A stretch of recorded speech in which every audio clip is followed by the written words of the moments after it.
गड्डी के बीच लगी।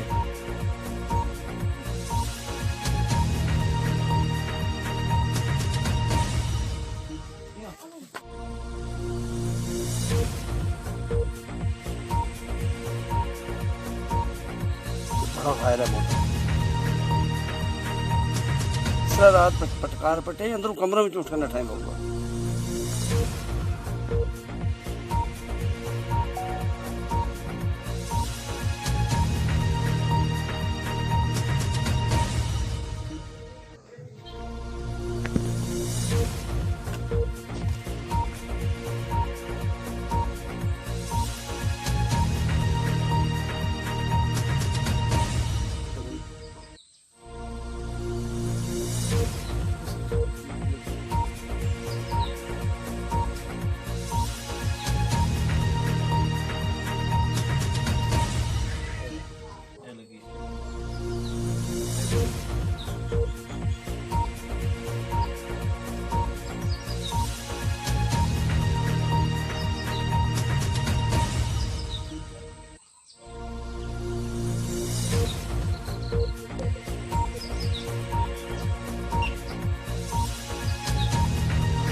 गड्डी से खड़ी इसकी डिग्गी के पीछे लगी है जाकर, एक वाली साइड लगी हुई है, एक क्या है दो पास साइड लगाओ साइड लगी है, गेट में लगी है, एक ऊपर लगी है, रसोई में कोड़ा खड़ा था बिल्कुल सब ऐसा लगी है। फायरिंग हुई है बिल्कुल साहब।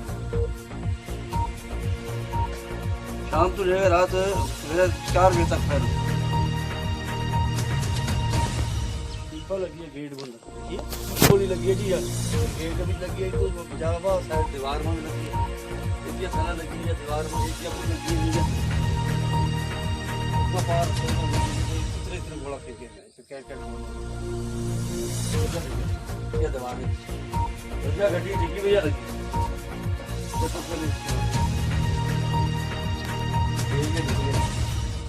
ये गड्डी डिग्गी में लगी है, दुकान के अंदर गड्डी थी और डिग्गी में लगी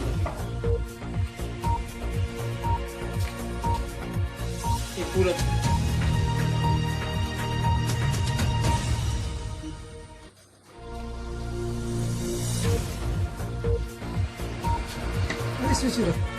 सर में ये बराबर है 4 गोलियां आई हैं, 1 2 3 4 तक 5 गोलियां। हाँ जी सर ये गोली है पूरी गोली सर, ये पूरी गोली है मकान के बिल्कुल बराबर अंदर ही है।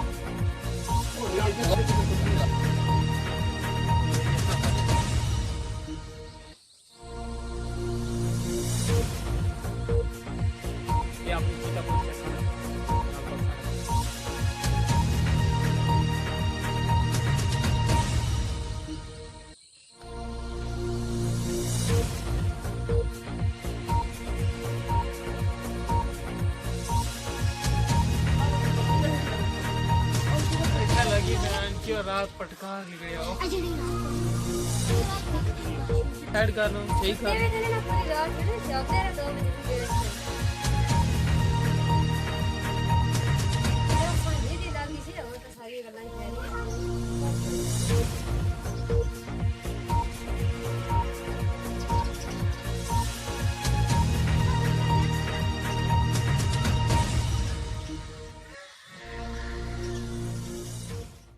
मोहम्मद जफीर साहब बताएंगे। सर जैसे आपको पता है कि बॉर्डर एरिया शेलिंग तो मतलब रोज का मर रहा है, पर आज रात को ज्यादा ही पाकिस्तान ने जो है मतलब फायरिंग की, और जो इस मकान में मतलब नुकसान हुआ, नीचे भी 3-4 मकानों में गोलियां लगी हैं, और मतलब दहशत का तो है ही है, डर तो है ही है सर।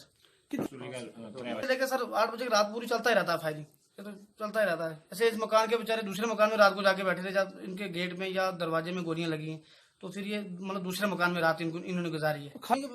पढ़ाई तो बच्चों की फर्क पड़ता है सर, जब फायरिंग होती है स्कूल तो खुलते नहीं है, पर फिर भी आज रात को जो हुई, रात को ही फायरिंग हुई, तो इसके पहले तो चलो 15-20 जो गर्मी की छुट्टियां थी, आज स्कूल अलो हुए हैं, तो पड़ता है। मेडिकल का तो सर उसका तो कोई लाभ नहीं है, उसका तो मतलब ना के बराबर लाभ है, 1 रुपये का उसका लाभ नहीं है, कोई एम्बुलेंस की सुविधा नहीं है, कोई कुछ सुविधा नहीं है। फायरिंग होती है जैसे हमारी मतलब पीछे 6 महीने 8 महीने जो मतलब डेथ हुई थी फायरिंग से, वो भी सिविल लोगों ने ही पहुंचाए थे पुंछ में, कोई एम्बुलेंस की सुविधा नहीं है। बैंकर के हवाले से ये सर खास करके इस नक्का मल्ला सब ये वार्ड नंबर 7 है, इसको एक बैंकर भी नहीं मिला, इसको मतलब नजरअंदाज किया गया है, इसको सियासी तौर से भी नजरअंदाज किया गया है, और अब अपने लोगों ने बैंकर मतलब अब अपने हिसाब से लोगों को बैंकर मिले, जो जिस लोगों ने पैसे दिए उन लोगों को बैंकर मिले, इन लोगों को एक बैंकर नहीं मिला। और सबसे मतलब अगर खड़ी करवाड़ा के 7 वार्डों में सबसे अगर गरीब लोग हैं तो इसी वार्ड में माने जाते हैं।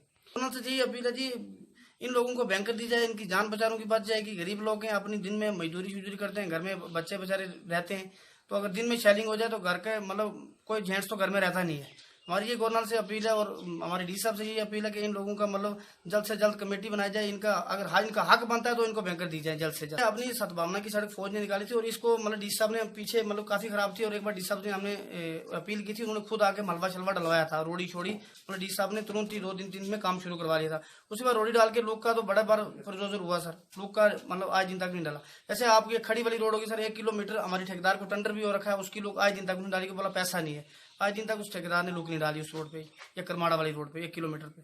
तो सबसे अपील है जी, वो या तो उसका टेंडर रद्द किया जाए या तो किसी दूसरे को टेंडर दिया जाए, वो हमारी 1 किलोमीटर पे लुक दिलवाया जाए। खास करके इस रोड का जो निजाम है सर, बारिश से बुरी कंडीशन है, अगर रात को खुदा का खासा कोई हादसा हो जाए, हमें आगे से मतलब रोड 0 पॉइंट से भी यहाँ पर ले जाने में आधा घंटा लग सकता है, पैदल चलने में भी, मतलब ऑटो स्टैंड आने तक सर। लाकत जी बताएंगे जो गुज़श्ता रात सर रात को जब फायरिंग शुरू हुई है तो हमारे बच्चे भी सब हम डर गए और बच्चे भी डर गए सर। तो फायरिंग तो बहुत हुई है, तो 5-6 गोलियां सर हमारे मकान में लगी हैं, बाकी मोहल्ले में पूरे जितने मकान हैं सब में गोलियां लगी हैं सर, और सभी लोग डरे हुए हैं, घबराए हुए हैं। तो जिला इंतजामिया को इतना कहना चाहते हैं कि हमको बैंकर दिए जाएं, जो हमारा हक बनता है वो कम से कम हमें मिलना चाहिए सर। इस वार्ड में एक बैंकर भी नहीं तामीर हुआ है, नंबर 7 में एक बैंकर भी तामीर नहीं हुआ, बाकी में बन रहा है, पता नहीं हमको क्यों नजरअंदाज किया जा रहा है। तो गवर्नर साहब से ये कहना चाहते हैं कि हमारे लोगों का जो हक है वो दिया जाए, बैंकर दिए जाए इनको, और मेडिकल सहूलियात भी दी जाए सर। कोई एम्बुलेंस भी नहीं है यहाँ सर, तो कम से कम हमको मिलना चाहिए। मिठू जी बताएंगे जो राशि यहाँ फायरिंग हुआ बहुत बड़ा, क्योंकि जो मेरे पास 3 गोली हैं, यहाँ जहाँ बच्चे सोए हुए थे वहाँ आन के पूरा ब्रस्ट लगा है। ये पाकिस्तान की तरफ से फायरिंग आया है, तो बाल बाल बच गए हैं, लेकिन बहुत बड़ा यहाँ बचना है। यहाँ से फिर बाकी जो दूसरा मकान सामने दिखाई दे रहा है उसमें भाग के चले गई ये बच्ची यहाँ से। चलता ही है सर, लेकिन यहाँ हमारे पास कोई सहूलत नहीं है, ना ही कोई गाड़ी का इंतजाम है। यहाँ से 400-500 रुपया दे के जाते हैं ऑटो स्टैंड, फिर वहाँ से बैठ के पूछ ले जाते हैं। नहीं कोई एम्बुलेंस का इंतजाम है यहाँ, नहीं कोई बैंकर, नहीं कहीं छुपने की जगह। तो रात को ये जो बच्चे मेरे हैं, ये दाएं में खड़े हैं, ये सब बच्चे मेरे ही हैं। यहाँ ये 2 बच्चे सोए हुए थे जहाँ ये ब्रस्ट लगा आके। हिसाब से वो सब इनसे के भाई अपना गवर्नर साहब के यहाँ हमारे लिए कोई बैंकर होना चाहिए, कहीं छुप के बचें, इन बच्चों को बचाएं हम। अब स्कूल बंद हो गए, स्कूल में ये बच्चे जाते नहीं, अभी पूरे बच्चे आज ये बिल्कुल इनकार हो गए, फायरिंग हो रहा है, हम स्कूल नहीं जाएंगे। इसका बात ये है सब कि कहीं भाग नहीं सकते, फायरिंग में कहीं निकल नहीं सकते हैं। बच्चे जो बैठ गए घर में, स्कूल नहीं जा रहे हैं, डर रहे हैं। तो हम गवर्नमेंट से यही गुजारिश करते हैं कि हमारे लिए भी कहीं ठिकाना होना चाहिए, या कि हमारे लिए कोई बैंकर होना चाहिए, या कोई एम्बुलेंस का जुगाड़ होना चाहिए हमारे पास। अगर आप किसी की गाड़ी पकड़ेंगे 500-600 रुपया देके यहाँ से पुलिस जाते हैं।